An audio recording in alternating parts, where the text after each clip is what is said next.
Momento que o Papa Juan 23 a rezar durante el Concilio Vaticano II. Y la reza, Papa reza así, que cita literalmente, naturalmente, más traducir.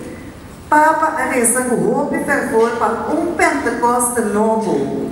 40 años después, nós aqui vai pedir Pentecoste novo.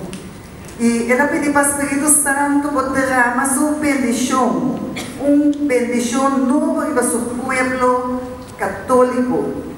E ela diz, para que nós, família cristã, possamos ter viagem mais, o qual toma lugar na apóstola, qual reunião na Jerusalém, e a indicação de nosso Senhor Jesus Cristo. Depois Jesus subiu no céu. E agora com a igreja recém-nascida estava de pensamento e de coração. E ela diz também, mas o Espírito Santo pode renovar sua maravilha de nosso tempo. Mas nega Pentecoste novo. Está citando a oração de Papa Juan 23. E com a igreja por unir o coração junto com a Virgem Maria, Mama de Jesus. Para o reino de nosso Salvador extender, o reino de verdade, justiça e paz. Amém. Terminar a oração de Papa Juan 23. E o que sucedeu, hermana? Senhor, escuta a sua oração.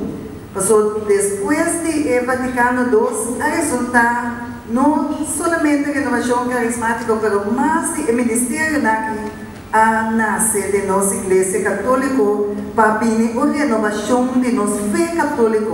Não nada a cambiar, a tradição mesmo queda, mas nós a começar a viver de uma maneira nova nossa fé católica.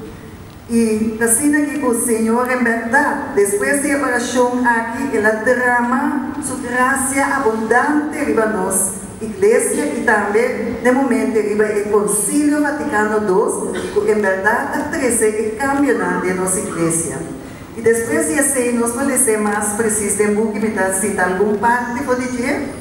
Depois de assim, quando tem na Pittsburgh, um momento, o estudante de ordem de padre, o Espírito Santo estava rezando, na experiência no qual Deus a permitiu a apóstola, na receber o bautismo do Espírito Santo.